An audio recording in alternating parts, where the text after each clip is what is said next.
Hello everyone, কেমন আছো সবাই? আশা করি অনেক ভালো আছো। আমিও খুব ভালো আছি। গুড মর্নিং তোমাদের সবাইকে। আর আজকে সকাল থেকেই ভ্লগটা স্টার্ট করছি। আজকে আমি তোমাদের সাথে শেয়ার করব প্রেগনেন্সিতে আমার সকালটা কিভাবে কাটে বা প্রেগনেন্সির ডেইলি মর্নিং রুটিন বলতে পারো। তো চলো প্রথমে দেখা যাক যে আমি ঘুম থেকে উঠে হাত মুখ ধুয়ে এসেছিলাম, তো ফ্রেশ হয়েছিলাম, চেঞ্জও করে নিয়েছিলাম। তারপরে আমি কিন্তু সোজা ঘরে চলে এসেছি। ব্রাশ কিন্তু আমার এখনও করা হয়নি যদিও। তো প্রথমে আগে বিছানাটা একটু গুছিয়ে নিই। আর এই এখন তো জানোই যে আমি মায়ের ঘরটায় রয়েছি কয়েকটা দিন ধরে। আমার ঘরটা প্রচণ্ড গরম লাগে, ওই কারণে তো ঘরে এসে সবার প্রথমে কি করলাম দেখো, সেটা হচ্ছে আমার বিছানাটা একটুখানি গুছিয়ে নিলাম। আর আজকে সকাল থেকেই কিন্তু অনেকটাই গরম লাগছে, আর ভালোই বেলা হয়ে গেছে। ভালোই বলতে মোটামুটি 7টা বেজে গেছে। আর তোমাদের দাদাভাই আমায় কল করেছিল। তারপরে কিন্তু দেখো ঘরগুলো আমি একটু পরিষ্কার করে ঝাড় দিয়ে নিচ্ছি। আর এটা হচ্ছে আমার ঘর, তোমরা দেখতেই পাচ্ছ। তো এর আগে কিন্তু এখানেই থাকতাম, আর কয়েকটা দিন ধরে আমি ওখানে থাকি। তো ঠাকুর ঘর, মায়ের ঘর, আমার ঘর, সমস্ত ঘরগুলো আমি পরিষ্কার করে ঝাড় দিয়ে দিচ্ছি। বারান্দাগুলো ঝাড় দিয়ে নিলাম। আর উঠোনটা কিন্তু মা ঝাড় দেবে, আর আমি এই অবস্থায় তো ঝাড় দেবো না, ওই কারণে তো দেখতেই পাচ্ছ মা এখানে ঝাড় দিয়ে দিচ্ছে সবার প্রথমে রাস্তাটা, তারপরে ওই সাইডে বাকি উঠোনটাও ঝাড় দেবে। আর এক সাইডে কিন্তু আমাদের এরকম ফুল বাগান রয়েছে ছোটোখাটো, তো অনেক রকম ফুলই কিন্তু ফোটে। আর তোমাদের সাথে একদিন শেয়ার করব ভাবছি সকালবেলাটা। তো মা এদিকে উঠোনটা ঝাড় দিয়ে নিচ্ছে। আর তোমরা জানো যে আমাদের এদিকের উঠোনটা না অনেকটা বড়, মানে প্রচুর টাইম লাগে ঝাড় দিতে গেলে। তো আমি এখন প্রেগনেন্সির সময় আমি ঝাড় দিই না, নিচু হয়ে খুবই অসুবিধা হবে, ওই কারণে আর মাও দিতে দেয় না। তো মা এখানে ঝাড় দিয়ে নিচ্ছে, আর আমি কিন্তু ঘর পর গুছিয়ে নিলাম। আর দেখেছো যে ঘরটরগুলো ঝাড় দিয়ে নিয়েছি, যেগুলো হালকা কাজ। আর তারপরে কিন্তু আমি সোজা ব্রাশ করতে চলে এসেছি, আর মা ওখানে পাতাগুলো একটু পরিষ্কার করে দিচ্ছিল উঠোন ঝাড় দিয়ে। তারপরে কিন্তু আমি চলে এসেছি ব্রাশ করে মুখ ধুতে, দেখো। আর খুবই গরম লাগছিল, মনে হয় যেন মুখে একটু ঠান্ডা জল দিলে ভালো লাগছে। আর এখানে যে কলের কাছে বাসনগুলো ছিল তো সকালের, তো মা এগুলো মেজে নিচ্ছিল। আর অনেকগুলোই কিন্তু বাসন জমে যায়, মানে সন্ধ্যে থেকে তারপর রাতে খাওয়া দাওয়া করি সেইগুলোরও। আর সব কিছু কিন্তু মা একা একাই করছে। তো আমি কিন্তু হাত মুখ ধুয়ে চলে গেছিলাম ঘরে, আর মা এখানে বাসন বাসন সমস্ত কিছু মেজে নিচ্ছিল। তো এছাড়াও কিন্তু বাড়িতে আরও অনেক এক্সট্রা কাজ থাকে, যেগুলো হয়তো সবগুলো তো আর ক্যামেরার সামনে তুলে ধরা সম্ভব নয়। তো চলো, তো মা এখানে বাসনগুলো মেজে নিক। আর আমি যখন চলে এসেছি কিন্তু ঘরে, তো ঘরে এসে হাত মুখ মুছে নিলাম, মুখে একটু ক্রিম দিয়ে নিয়েছি সকাল সকাল, তাহলে মুখটা না একটু ঠান্ডা ঠান্ডা লাগবে, ওই কারণে। আর ঘরে এসে কিন্তু ফ্যান চালিয়ে নিয়েছি সোজা, এত গরম লাগছে কি বলবো। তারপরে কিন্তু চুল আঁচড়ে নিলাম আর সিঁদুর পরে নিলাম একটুখানি। তো ঘরের মধ্যে এই ঘরটায় এখন আবার সকাল টাইমটা ঠান্ডা লাগছে, এই ঘরটায় মানে ঠান্ডাতে বেশ ভালো লাগছে। দুপুর হলে কিন্তু প্রচণ্ড গরম লাগে। তো সকালবেলা থাইরয়েডের ওষুধটা আমি খেয়ে নিলাম। আর এই মাসে ডক্টর মানে দেখাতে গেলেও কিন্তু আবার চেক আপ করতে হবে বলে দিয়েছিল ডাক্তার। আর তারপর আমি সকালের খাবার খেয়ে নিচ্ছিলাম। তো এখানে আমি মুড়ি খেয়ে নিচ্ছিলাম দেখো, আর জলের জগটা নিয়ে নিয়েছিলাম, কারণ শুধু জল খেতে ইচ্ছে করে মনে হয় যেন। আর জলটা কিন্তু বেশি পরিমাণেই খাওয়া উচিত। তোমরা যারা প্রেগনেন্ট রয়েছো তারা কিন্তু অবশ্যই খেও জলটা বেশি বেশি করে।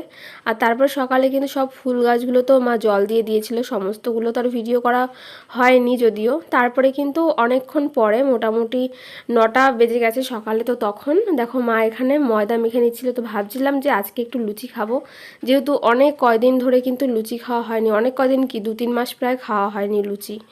তো আগে কিন্তু আমি লুচি আর মাংস খেতে ভীষণ ভালোবাসতাম, তো মাঝখানে এই গরমের জন্য অনেক কদিন খাওয়া হয়নি। আর দেখো আজকে কিন্তু সকালবেলা ভাত হবে না, তো লুচি হবে। আর এখানে দেখো আমি নিরামিষ আলুর তরকারি করব, ভাবছি আমি করব, ওই জন্য আমি আলুগুলোকে আগে ভালো করে দেখো পরিষ্কার করে খোসা ছাড়িয়ে নিয়েছি। তারপরে আমি এখানে ছোট ছোট টুকরো করে নিচ্ছি। তো এটা নিরামিষই তৈরি করব আজকে। আর রোজকার কিন্তু যে লুচি তরকারি হয় আমাদের বাড়িতে সেটা নয়, তো আমরা কিন্তু ভাতই খাই। তো 10টা 10:30টার দিকে আমি খেয়ে নিই ভাত। তো সকালবেলা রান্না হয়, আবার দুপুরে রান্না হয় যদিও। তো আজকে কিন্তু ভাবলাম যে লুচি হবে। আর এখানে দেখো আলু দিয়ে তরকারি করা হবে, তো আমিই করব। আলুগুলো পরিষ্কার করে আমি ধুয়ে নিচ্ছিলাম। তো চলো তারপর রান্নাঘরে যাওয়া যাক। এখানে কড়াই বসিয়ে দিয়েছি। তো ভাবছি প্রথমে আগে তরকারিটা করে নিয়ে, দেখো আলুগুলো নিয়ে নিয়েছি।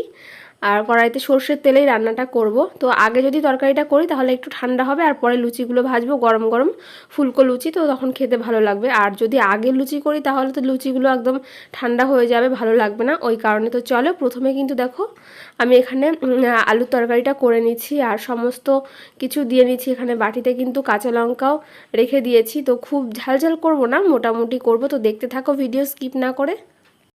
আর এইভাবে কিন্তু আলু তরকারি করলে বেশ ভালো লাগে খেতে, বাচ্চারাও কিন্তু খেতে পারে। আর এই সময়টা যেহেতু গরম, খুব একটা ঝাল ঝাল আমি করব না, আর আমিও যেহেতু খাবো ওই কারণে। তো দেখো কিছুক্ষণ ভেজে নিলাম, তারপর এখানে কিন্তু জল দিয়ে দিয়েছি। আর আমাদের বিড়ালটা দেখো কি করছে। তো আমার কিন্তু তোমাদের সাথে গল্প করতে করতে মানে তরকারিটা করা কিন্তু হয়ে গেছে, দেখতেই পারো। একটু দেখো হালকা ঝোল করেছি, আর এখানে কিন্তু সেরকম কোনো মশলা দেওয়া নেই। তো এটা খেতে কিন্তু ভীষণ ভালো লাগে, টেস্টিও হয়। তো দেখো তারপরে কিন্তু তরকারিটা আমি ওখানে ঠান্ডা করতে দিয়ে এখন তেল ঢেলে নিচ্ছি কড়াইতে, আবার একটু বেশি করে দিয়ে দিলাম, যেহেতু লুচি ভাজবো। তো দেখো মা কিন্তু আমাকে লুচি বেলে দিচ্ছিল, আর আমি একটা একটা করে লুচিগুলো ভেজে নিচ্ছিলাম। তবে আজকে লুচিগুলো দেখো কি সুন্দর সুন্দর করে ফুলছে প্রথমটাই। অনেক সময় কী হয়, প্রথম লুচিটা ফোলে না, পরেরগুলো ফোলে। তো যাই হোক, তেলটা ভালো করে গরম করে নিলে কিন্তু সবগুলোই ফোলে। তো দেখো সব ফুলকো লুচি, আর আমি একটা একটা করে সমস্ত লুচি কিন্তু এখানে ভেজে নিচ্ছি। আর দেখো খুব একটা কিন্তু টাইম লাগে না লুচি ভাজতে, ওই জন্য না আমার লুচি ভাজতে বেশ ভালোই লাগে। তো দেখো মা কিন্তু আমাকে এখানে বেলে দিচ্ছিল লুচিগুলো, যার কারণে আমার আরও তাড়াতাড়ি হয়ে যাচ্ছিল। তো একা একা লুচি বেলে আবার ভাজতে না আমার খুব অসুবিধা হয়, ওই কারণে তো সমস্ত লুচিগুলো বেলে নিচ্ছি। আর আজকের মানে মর্নিংয়ের ডেলি রুটিন বলতে পারো প্রেগনেন্সির সময়ে আমার। তো কেমন লাগছে ভিডিওটা অবশ্যই কিন্তু কমেন্ট করে জানাবে, আর ভালো লাগলে ভিডিওটা লাইক কমেন্ট শেয়ার করে দেবে। তবে ওই যে বললাম যে ডেলি কিন্তু লুচি তরকারি হয় না, মাঝে মাঝে কিন্তু আমি ভাতও খাই। তো এটাই হচ্ছে কথা। তো চলো আমার হয়ে গেছে লুচি আর তরকারি করা। তো আমি বারান্দায় চলে এসেছিলাম, ফ্যানের তলায় বসে বসে খেয়ে নিচ্ছিলাম। আর নিরামিষ তরকারি তো বেশ ভালো লাগছে খেতে সকাল টাইমটা, এখনও তো ওরকম গরম লাগছে না, তাই কারণে। তো আমি এখন খেয়ে নিই। তো চলো ভিডিও দেখতে থাকো, ভিডিও কেমন লাগলো বলো। আর নেক্সটে তোমরা কী ধরনের ভিডিও দেখতে চাও অবশ্যই কিন্তু কমেন্ট করে জানাবে। আর আজকের ভিডিওটা বেশি বড় করব না, এখানেই শেষ করছি। নেক্সট ভিডিওতে আবার তোমাদের সাথে দেখা হচ্ছে। তাহলে সবাই ভালো থেকো, আর আজকে টাটা।